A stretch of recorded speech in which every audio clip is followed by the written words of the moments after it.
कि रसूल मुहतरम सल्लल्लाहु ताला अलैहि वसल्लम की जिंदगी पाक से मैं आपको बताऊं, पावर जब हो, गलबा जब हो, उस वक्त कैसे लोगों के साथ मामलात किए गए। तो चले कुफ्फार और मुशरिकीन गालिब आ गए तो उनकी बात अलग है कि उन्होंने अपने जुल्म की सारी हदें पार कर दी, जुल्म की सारी हदें पार कर दी। जब गलबा मिला था काफिरों को उहद के मैदान में, बदर में मुसलमानों को गलबा मिला था, उहद में कुफ्फार और मुशरिकीन को गलबा मिला। दोनों के दरमियान जमीन आसमान का फर्क है। बदर के मैदान में भी 70 काफिर मारे गए थे और उहद के मैदान में 70 मुसलमान शहीद हुए थे। 70 मुसलमान शहीद हुए, लेकिन दोनों में फर्क इतना है, बदर में जितने 70 काफिर मारे गए थे, एक एक को चुन करके लाया गया, एक गड्ढे में डाला गया, सारी लाशों को ला करके हुजूर ने उनको खिताब भी किया। शाम के वक्त हदीस पाक में हुजूर उनसे बात कर रहे थे, बताओ ऐ मरने वालों, क्या तुमको वो चीज मिल गई जो तुम्हारे खुदाओं ने तुमको वादा किया है, या तुम अपने खुदाओं से जो यानी उम्मीद रखते थे।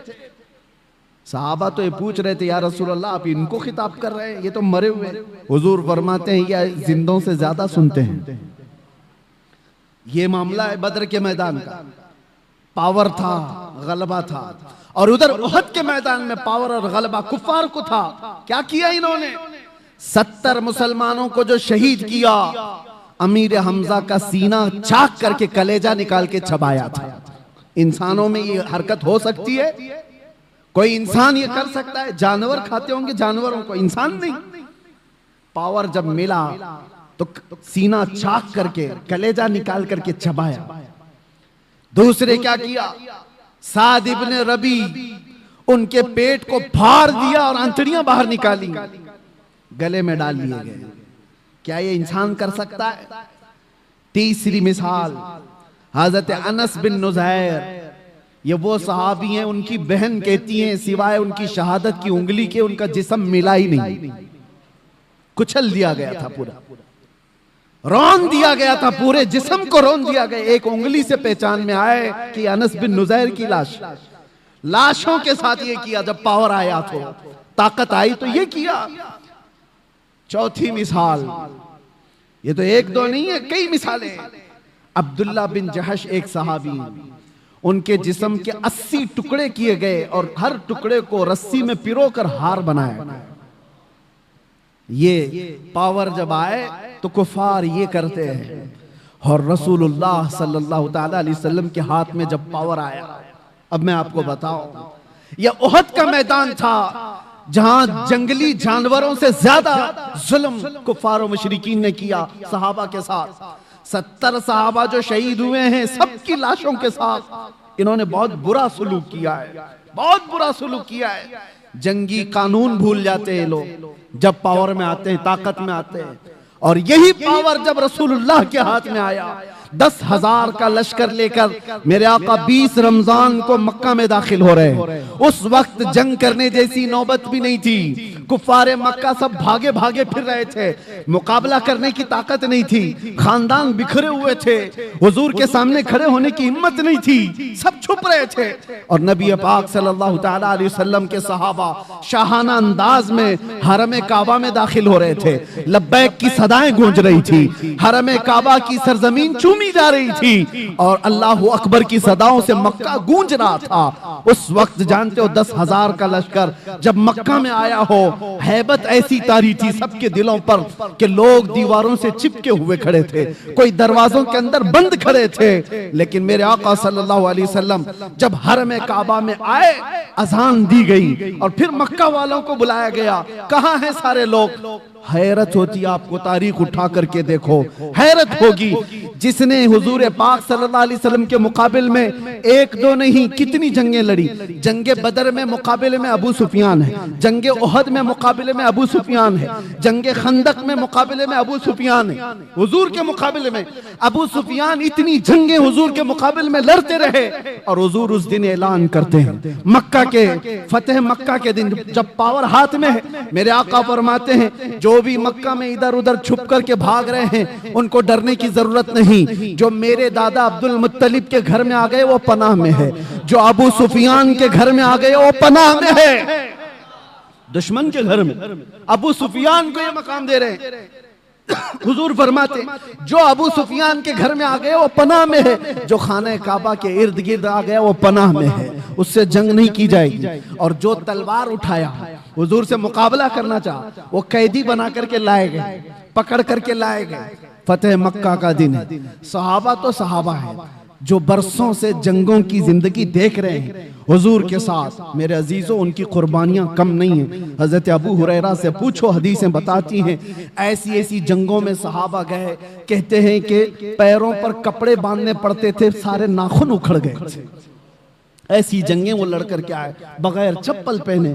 मेरे आका सल्लल्लाहु अलैहि वसल्लम से कभी उन्होंने ये सवाल नहीं किया था कितना लंबा आप लेकर के जाएंगे। एक जंग से लौट रहे हैं, जिब्राइल अमीन आए, हुजूर से कहा या रसूल अल्लाह, अल्लाह का हुक्म है यहीं से दूसरी जंग में जाना है। सहाबा 1 महीने की जंग के बाद लौट रहे थे, जख्मी थे, नसें कटी हुई थी। हुजूर ने जिब्राइल से कहा मेरे सहाबा से पूछ लूं, ये मदीने से 5 किलोमीटर ही बाकी था घर, वापस रास्ता 5 किलोमीटर का, 1 महीने की जंग के बाद वापस आ रहे। हुजूर ने सहाबा से पूछा, जिब्राइल आए अल्लाह का हुक्म लेकर, यहां से दूसरी जंग में जाना है, तुम्हारा क्या मशवरा है? सहाबा में से किसी ने एक ने ये नहीं कहा मरहम पट्टी कर लें, बीवी बच्चों से बात कर लें, घर के हाल चाल देख कर के आए। नहीं, सारे सहाबा एक जबान होकर कहते हैं या रसूल अल्लाह, देर किस बात की, देर किस बात की, चले यहीं से चलते हैं। ये वो सहाबा है, ये वो सहाबा है जंगों ने उनको चूर चूर किया था। तो फतेह मक्का के दिन लाजमी बात है मेरे अजीजों, पावर हाथ में था, गलबा हाथ में था, ताकत हाथ में थी। जितने आज तक लड़ते थे वो सब कैदी बन करके हाथ सामने खड़े थे। तो किसी साहबी ने ऐलान कर दिया अल यौम यौमुल मलहमा, आज तो छींतरे उड़ाने का दिन है, आज के तो गोश्त के टुकड़े उड़ाए जाएंगे। मेरे आका ने उस सहाबी का नारा बदल दिया, अल यौम यौमुल मलहमा। मलहमा का मतलब होता है गोश्त के पीस पीस किए जाएंगे। हुजूर ने उनकी जुबान को बदल दिया और कहा ना ला, अल यौम यौमुर रहमा, आज का दिन तो रहमत का दिन है, आज का दिन तो रहमत का दिन है। लाओ दुनिया में ऐसी मिसाल, पावर में आ जाए, ताकत में आ जाए, तब वो माफ करता। ये जालिम कुत्ते क्या समझते हैं, जिनके हाल चाल ये है कि छोटी सी ताकत के मालिक बन गए तो निहत्तों पर जुल्म करते हो। अपने बराबर की ताकतों से लड़ने की तो इनके अंदर हिम्मत नहीं है। ये लड़ना चाहे तो लड़े ना, जो आज पावरफुल ताकतें हैं ये आपस में क्यों नहीं लड़ते? इजराइल को लड़ना है तो चाइना से जाके लड़ ले, कोरिया से लड़ ले जो बैठा हुआ है। जिनके पास पावर है उनसे क्यों नहीं लड़ते? इनको पता है हेकड़ी निकल जाएगी। लड़ना है तो उन गरीब निहत्तों से जिनके पास सब्जी काटने की चाकू भी नहीं, जिनके पास बीमार हो जाए तो दवाई की गोली भी नहीं, उनसे लड़ना है। इसको ताकत नहीं कहते, इसको दुनिया की सबसे बड़ी बुज़दिली कहते हैं, सबसे बड़ी बुज़दिली। और ऐसा जब जुल्म होता है तो अल्लाह की मदद आती है, आएगी, वक्त लगेगा। एक मिसाल मैंने खाली आपको दी, जब मेरे आका सल्लल्लाहु अलैहि वसल्लम के हाथ में पावर आया फतेह मक्का के दिन, हुजूर ने सबको माफ किया, कहा कि इज़हबू अंतुम मुत्तलक़ा, जाओ आज सब के सब तुम आजाद, आज सब के सब तुम आजाद। एक बात बताता हूं, सफवान बिन उमैया एक ऐसा शख्स है मक्का का, इसने हुजूर के कत्ल का मंसूबा बनाया था, और वो भी हतीम काबा में बैठकर। बहुत पैसे वाला था, ताकत वाला था। क्यों बनाया था? इसलिए कि इसके बाप को जंगे बदर में मार दिया गया, सफवान के बाप को मार दिया गया। तो हतीम काबा में बैठ करके सोचा किसी किराए के कातिल को ले लो। तो किराए का कातिल कौन मिला? देखा सेम इश्यू होना चाहिए, दूसरे के पास भी ऐसी इंतकाम की आग जल रही हो, मोहम्मद सल्लल्लाहु अलैहि वसल्लम से बदला लेने की। उमैर बिन वहब नाम का एक शख्स मिल गया जिसका बेटा हुजूर के पास कैदी था। जंगे बदर में जो 70 कैदी थे उसमें एक कैदी उमैर बिन वहब का बेटा था। सफवान ने बुलाया उमैर को, कहा जितना पैसा चाहे उतना दे दूंगा, तेरे सारे कर्जे मैं चुका दूंगा, तलवार मैं दूंगा, जाओ मदीने और मोहम्मद का कत्ल करके आओ सल्लल्लाहु अलैहि वसल्लम। उमैर तैयार हो गया, तलवार लेकर मदीने आ गया। और उमैर को सब पहचानते थे। उमैर का एक लक़ब था शैताने कुरैश, आग भड़काने वाला आदमी। हजरत उमर की नजर पड़ गई, मस्जिद नबवी के बाहर ही खड़े थे, और हजरत उमर ने जो लफ्ज कहा, लोग मुझे ताना मारते हैं कि बार बार आप ये जुमला क्यों कहते हैं। सुनो, उमर इब्ने खत्ताब का जुमला हदीस में है, आपने जैसी उमैर बिन वहब को देखा तो क्या कहा, खुजू हाजल कल्ब, पकड़ लो इस कुत्ते को। ये मेरा जुमला नहीं है, उमर इब्ने खत्ताब का।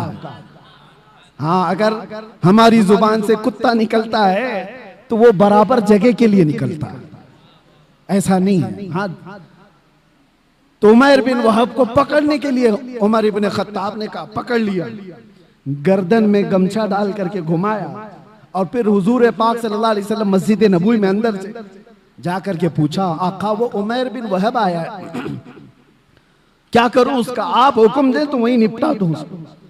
जंगे बदर को भड़काने वाला वही आदमी था। हुजूर ने फरमाया, आने दो अंदर। अंदर जब उमैर बिन वहब आया तो हुजूर ने पूछा, क्यों आए हो? उसने कहा, बस बेटे की खैर खैरियत पूछने आया हूं। हुजूर ने फरमाया, सच बताओ क्यों आए हो? कहा, नहीं, बस यही, मेरा बेटा आपके कैद में, हालचाल मालूम करने आया। हुजूर ने फरमाया, बेटे की खैर खैरियत लेने के लिए तलवार लेके तो नहीं आते? तो उसने तलवार फेंक दी। कहा, क्या फायदा इस तलवार का, तलवारें हमारे पास थी बदर में, फिर भी हम नहीं जीत पाए ना। हुजूर जलाल में आए, कहा, बातें मत बनाओ उमैर, वो बात बोलो जो सफवान के साथ हतीमे काबा में करके आए हो। वो बात बताओ जो हतीमे काबा में बैठ करके तुम करके आए हो।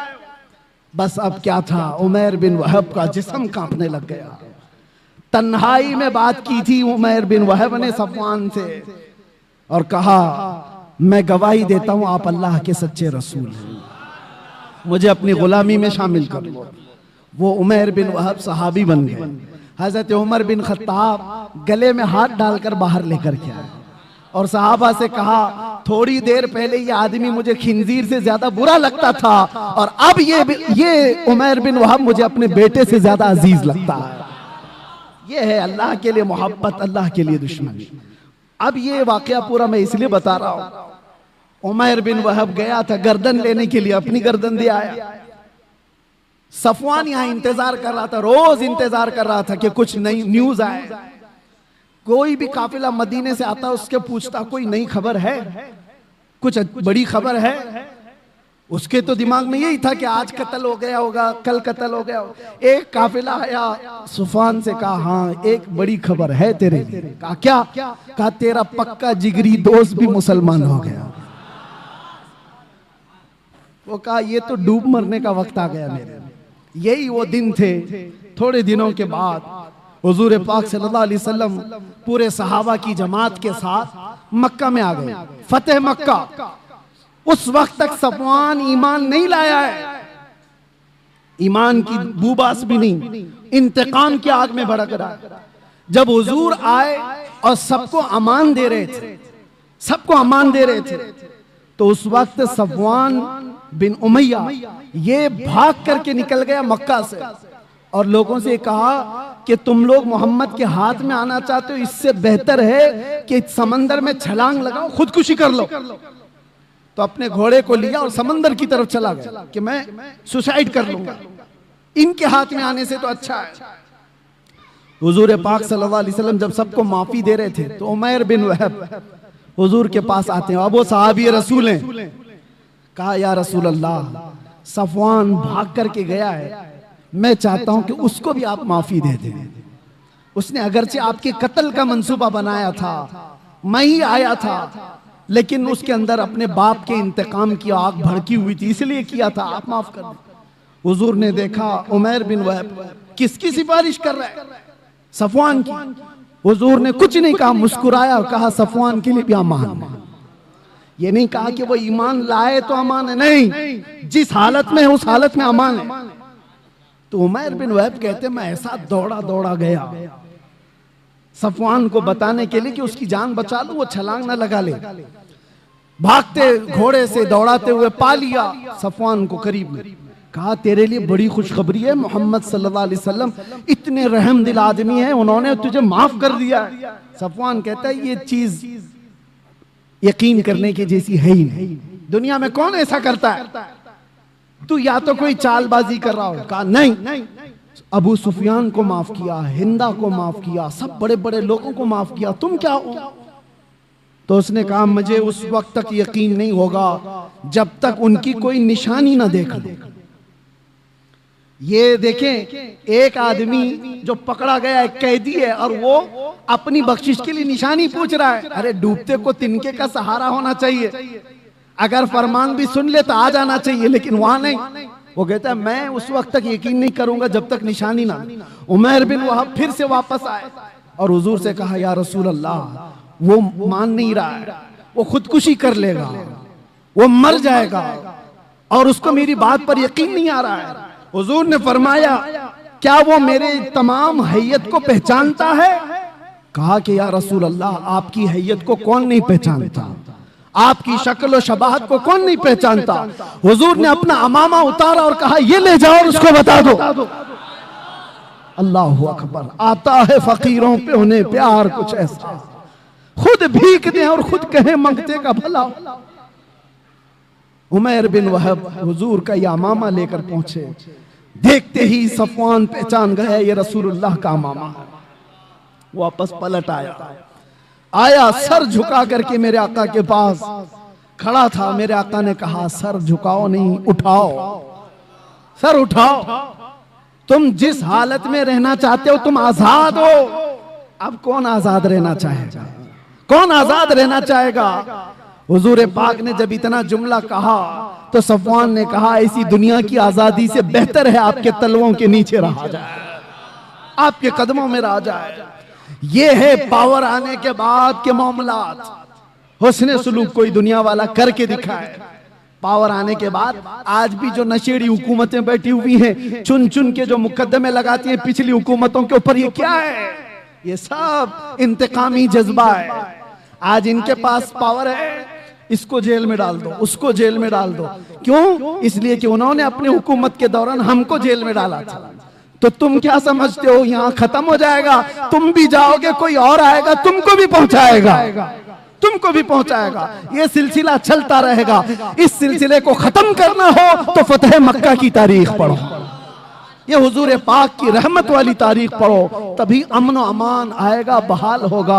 अल्लाह का हजारहा करोड़ा शुक्र है कि मौला ने ऐसे वैसे ऐरे गैरे के दीन पर नहीं रखा, हमें अल्लाह तबारक व तआला ने मोहम्मदुर रसूलुल्लाह के दीन पर रखा। उनकी न मिसाल है, न कोई मसील है, न अखलाक में, न शबाहत में, किसी चीज में कोई उनका मसील नहीं है। अल्लाह करीम आखिरी दम तक हमें हुजूर के कदमों से वाबस्ता रखे। और इसीलिए आप सबसे भी मैं यही कहता हूं, दुनिया के सारे टेंशन, सारे डिप्रेशन, सबका इलाज एक ही है। दबाव में रहते हो, इससे डरकर उससे डरकर रहते हो, हालात से समझौता करके चलते हो, बहुत सारे मामला तुमको रोज उकसाते हैं, कैसे जीऊं कैसे जीऊं। एक तरीका बता के जाता हूं, एक इलाज है, डिप्रेशन से आजादी, टेंशन से आजादी, फिक्र और ख्यालात की हमी से आजादी, हर चीज से आजादी, सुकून की जिंदगी गुजारना चाहते हो, एक इलाज है, उन्हें जाना उन्हें माना, न रखा गैर से काम, लिल्लाहिल हम्द मैं दुनिया से मुसलमान गया, लब्बैक या रसूल अल्लाह।